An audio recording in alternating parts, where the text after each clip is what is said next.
บสบายดีและสวัสดีเด้อพ่อแม่พี่น้องมื้อนี้กะชะนางกะได้มาบ้านนาชายพ่อแม่พี่น้องเพราะว่ามีพี่น้องทางแม่ของชะนางพี่น้องทางไม่เท่าเพิ่นได้ล่วงลับไปแล้วชะนางก็เลยอยากมาถ่ายให้พี่น้องเบิ่งชีวิตงานนี่กะมันก็แบบว่าเป็นงานแบบโชคเช้าแล้วพ่อแม่พี่น้องชะนางก็อยากถ่ายลงไปให้พี่น้องเบิ่งอยากเครียดอะไรเนาะมันเลือกเกิดบ่ได้ชะนางกับความเชื่อใจน้ำเพิ่นเพราะว่าเป็นพี่น้องทางชะนางเองทำไมพี่น้องชะนางก็อยากถ่ายไปนี่ชะนางกับเบ้าบ่อยากได้ไปได้พ่อแม่พี่น้องเพราะว่ามันความเชื่อใจเนาะเพราะว่ามันเหตุการณ์แบบสี่คนเฮามันก็เชื่อใจชุดๆแหละคนผู้หนึ่งเพราะว่าเพิ่นก็เฒ่าแล้วพ่อแม่พี่น้องเพิ่นแบบเป็นอัมพฤกษ์อัมพาตแบบเพิ่นย่างบ่ได้กะแต่หึงแล้วชะนางก็คือมาเยี่ยมเพิ่นแต่เพิ่นล่วงลับไปเมื่อวานนี่นางก็ฮักกับหูข่าวไปพี่น้องก็เลยอยากมาถ่ายให้พี่น้องเบิ่ง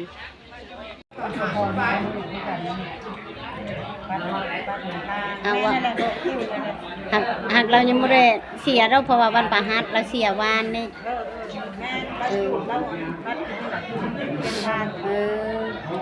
เพราะว่าเขาไปตลาดว่าว่าไม่เท่านี่นะจะเป็นอะไรเนาะว่าเขาก็ไปมาเยี่ยมมาที่มาไปตลาดเริ่มมาแล้วตอนนั้นเราเริ่มได้มามือนั้นเล่ากับไม่ได้เป็นเป็น3 มื้อนะ3 มื้อ3 คืนเราเป็นโดดแบบเล่าได้ปากได้จุกลมหายใจเราบอกซื่อแบบกินได้เลยได้เด้อกับ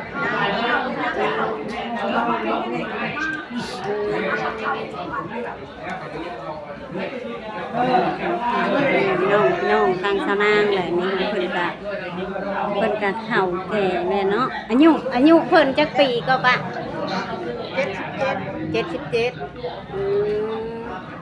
เพิ่นกับพญาติของเพิ่นนี่แหละเนาะจักเฮ็ดอะไรเพราะว่าเฮามามีช่วงหนึ่งมาหาเราก็นั่งอยู่น้ำรถเข็นก็เว้าน้ำเฮาอยู่เราก็คือว่าแบบน้ำรถเข็นนั่นแหละช่วยไปช่วยมานั่นแหละแบบพื้นนั่นแหละแบบตอนนั้นเราก็ปกติอยู่เนาะแบบเราเว้าเราหยังเราก็จื้อบ่ได้ก็จื้อโทษแต่ว่าเราบ่อยากเห็นแม่เราเว้าหันเธอแต่บ่เห็นพุ่งหักจื้อเราว่าเสียงปากว่ามาแล้วก็จื้อว่าใครเป็นใครก็จื้อเสียงเฮาเว้าแล้วบัดนี้เราจื้อเสียงจื้อแล้วว่าลูกอีทองดำเลยเราว่าน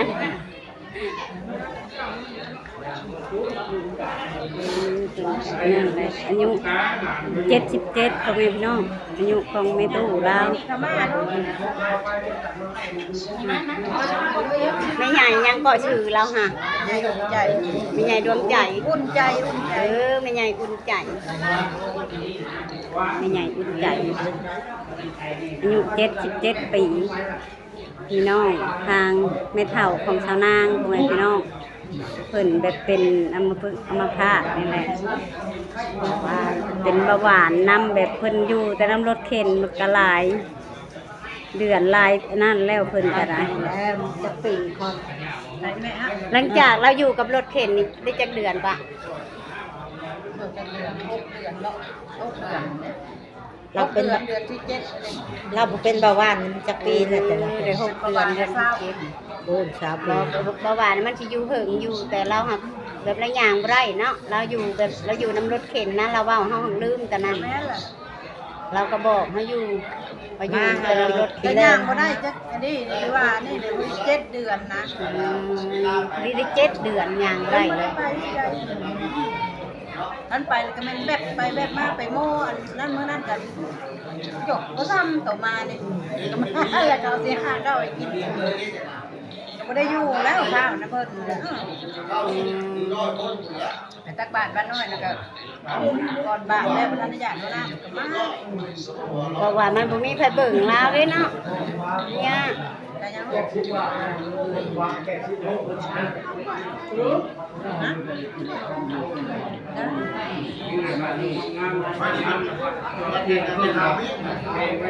ลังนะเพิ่นที่บวชไม่ขาวเอามาให้แล้วนะเพราะว่าทางบ้านไม่เท่าเพราะว่ามันเป็นนะศาสนา ย่าไม่เขานี่ ไม่ อ่ะ ขาว คำสุดท้ายบอกไปเถอะใจเนาะประมาณว่าเลิกจะดีอาบไปเนาะที่จะนำมาดูแล้วคนลูกหลานเป็นแม่คำสุดท้ายเนาะคือว่าคือว่าเป็นสุดอนุญาวันประสังฆราช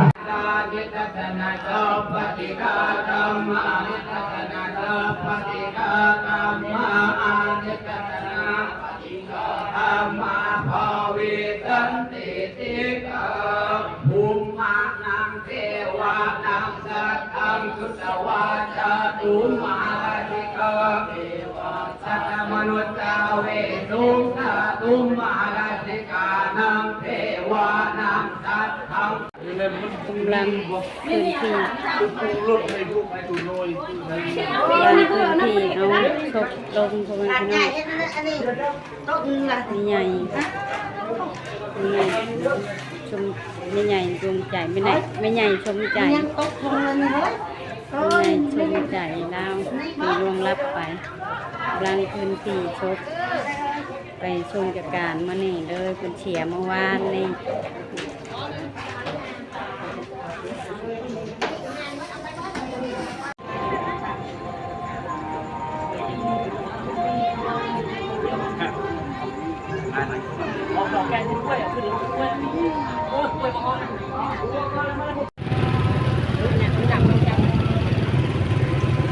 เนาะพ่อแม่พี่น้องชะนางกันมาชมจัดการไม่ใหญ่เพิ่นกำลังไปชมจัดการ มันจะสิสั่นแน่เพราะว่าชะนางจะขี่รถใหญ่แต่มันสิสั่นชะนางลืมขากล้อง มาชมจัดการแม่จะเท่าใจแล้วเป็นญาติของชาวนางแหละพ่อแม่พี่น้องเพราะว่าเป็นพี่น้องทางไม่เท่าของชาวนาง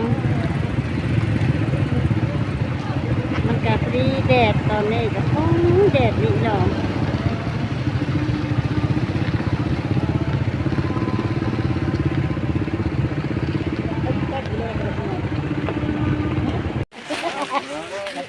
มาหอดป่าบนนั่นเรียบร้อยแล้วเลยพี่น้องนี่ก็ วางเด้อวางเด้อเป็นยังล่ะ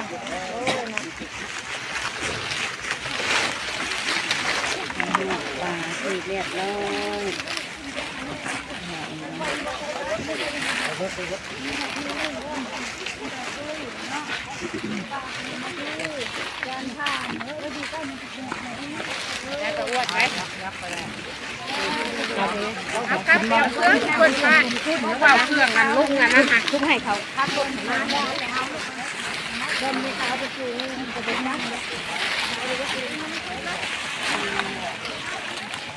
ดูสะมันขาว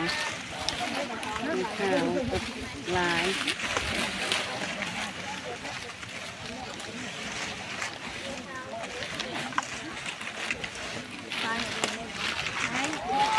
ขาวกันลายเนี่ยงานเนี่ยนั่นเป็นลายเนี่ยพี่น้อง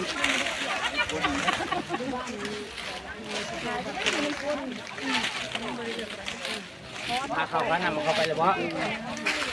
เอาแม่เอาเข้าไปพ่อแม่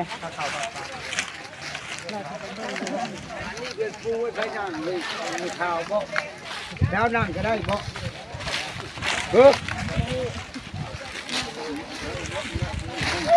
ที่ได้กี่ดอก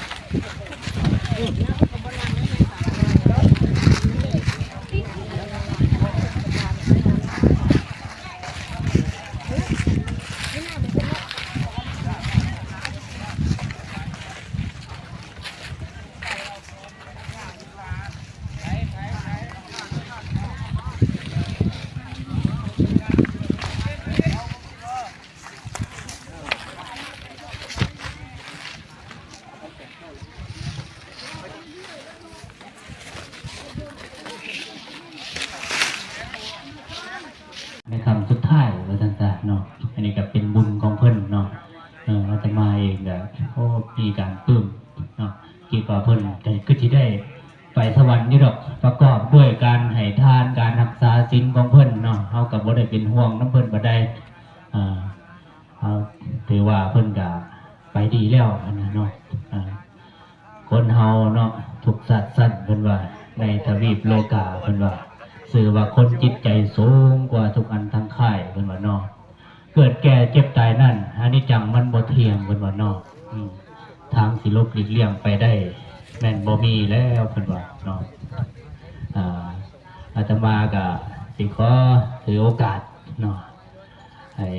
พระอาจารย์ทองเนาะนี่ก็ปุริทัตโตเนาะปุริปัญโยเนาะปุริปัญโยเนาะจะให้โอวาททำพอได้เป็นแนวทางเนาะให้ออกต้นญาติโยมเนาะผักชวนวสันสากับบริเอซีวสันสามาทางไก่ทางใกล้จากในทิศต่างๆใน4ทิศวสันสาที่มาทรงสการของแม่เฒ่าอุ่นใจนี้หอดจุดหมายปลายทางแล้วเนาะแต่วังว่าดวงวิญญาณของแม่เฒ่าอุ่นใจดีสีไปสู่กับสุคติโลกสวรรค์เนาะตามบุญกุศลที่ได้สร้างไว้ทุกขาการอวยใส่ให้พร้อมตั้งหน้าให้เจ้าภาพเนาะกับบุญมิสุใดแล้วจะตอบบุญแทนคุณมีแต่คุณงามความดีที่ได้อวยใส่ให้พร้อมแก่ญาติพี่น้องเฮาที่สละโอกาสเวลามาชมสการมื้อนี้ก็ขอให้ได้บุญได้กุศลหลายๆเด้อญาติพี่น้องเฮาปรารถนาสิ่งใดให้จะได้สิ่งนั้นสมดังมโนรสปรากฏในมงคลบ่ถูกจนเงินใส่เด้อมันยืนบ่ทุกคนหายจากโรคจากไข้จากขอดจากเข็มนะหลังจากคนวางดอกไม้จันทร์แล้วแม่ขาวเข้าไปตามลำดับเนาะอย่าลืมไม่คนเห็นตัวเนาะที่ผ่านมาก็เพื่อว่าให้ไปตามครูบาเป็นวางดอกไม้จันทร์แล้วกับไม่คนเห็นเนาะใน4ทิศก็เพื่อด้วยให้เรื่องมันตกจากกองทองเนาะหมายก็ว่าเอาไม่คนเห็นสิ่งนี้ก็เพื่อเป็นการสอนคนเป็นเด้อว่าหมายก็ว่าสอนคนเป็นบ่ว่าจังไดบ่ให้ทำความชั่วแต่ว่าจะมีหรือจนก็ตามอย่างนี้เนาะเพียงใดก็ต้องมีผู้ปกครองควบคุมบังเงียนกล่าวตักเตือนบ่ให้ทำความชั่วและให้ทำความดีอยู่ตลอดเวลานะดีๆก็คำสุดท้ายแล้วก็บ่จะสำเร็จเลยเนาะ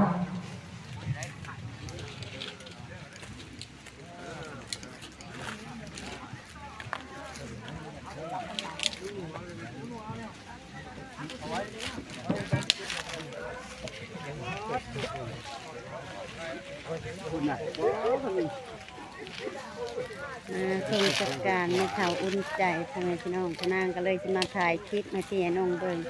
เพราะว่าทางในข่าวทางนั่นแบบว่าลูกหลานเพิ่นหลายก็เลยแบบบวชหลายพี่น้องบวชเป็นในข่าวหลายเพราะว่าลูกหลานในข่าวอุ่นใจเพิ่นหลายแห้งเป็นพี่น้องทางชาวนางพี่น้องนางก็เลยมาถ่ายให้พี่น้องเบิ่งคือเก่าว่าชนางไปทางไหนมาหนึ่งชนางมาทรงจัดการอยู่บ้านนาซาย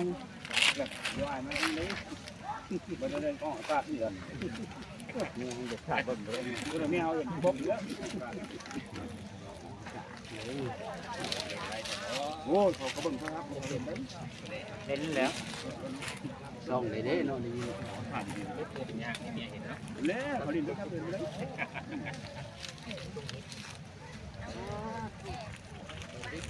ดันวิก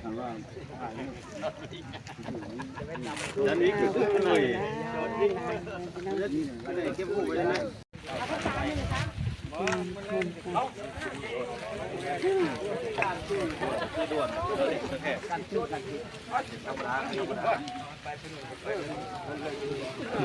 อย่าปูอย่าซิกเด้อ7 วันพี่น้องมาหนึ่งกับชนางก็ได้มาบ้านนาซายทำไมพี่น้องมาชมจัดการไม่ใหญ่ชมใจเล่า เป็นพี่น้องอันของทางชาวนางนี่แหละพี่น้องทางไม่เท่ากับจำพี่น้องทางชาวนางคือเก่าเลยพ่อแม่พี่น้องเพราะว่าเป็นพี่น้องทางแม่ของแม่ชาวนางก็มันก็มาแบบนั่นเพราะว่าเป็นน้องไผ่เพิ่นนางกับเพิ่นล่วงลับไปเมื่อวานนี่เมื่อนี่เพิ่นชมการชาวนางกับฮักกะฮู้มื่อนี่พ่อแม่พี่น้องวานนี่ชาวนางบ่ฮู้กับชาวนางฮู้ชาวนางกับมาแต่บ้านนี่ชาวนางฮักกะฮู้มื่อนี่ชาวนางก็เลยหูจักนำเบิ่งน้ำเพชรน้ำลายอะไรเห็นนะชาวนางก็เลยมากับมีคนในบ้านแน่เพิ่นบอกมาแล้วก็เลยแม่ชาวนางโทรหาชาวนางว่าเมื่อชมการใหญ่ชมใจลาวอยู่บ้านนาทรายนางก็เชียร์ใจนำครอบครัวของเพิ่นพ่อแม่พี่น้องก็ใจเฮ็ดได้เนาะแต่ตัวชาวนางเองเป็นลูกเป็นหลานชาวนางก็ยังเชียร์ใจอยู่แล้วเพราะว่ามันเรื่องแบบนี้ก็คือว่าแหละเพิ่นกับพญาติหลายพญาติเพิ่นแต่พญาติพิชังพิยามันหลายอย่างพ่อแม่พี่น้องเพิ่นก็ย่างบ่ได้แบบอยู่น้ำรถเข็นก็ได้7 เดือนแล้วถามป้าเล่าก็ได้สั้นสำหรับคลิปนี้ชาวนางก็สิพาพ่อใหญ่จะดีแม่ใหญ่จะดีทุกท่านเพราะว่าอยู่ในประเทศหรือต่างประเทศที่เขารับชมและติดตามคลิปของชาวนางกระพากกดไลค์กดแชร์กดกำลังใจให้ชาวนางเด้อพ่อแม่พี่น้องให้ชาวนางได้เฮ็ดคลิปต่อไปสำหรับคลิปนี้จะได้ชาวนางว่าพิษชาวนางก็ขอโทษขออภัยเด้อสำหรับคลิปนี้ชาวนางกีฬาไปแล้วพ่อแม่พี่น้องก็สบายดี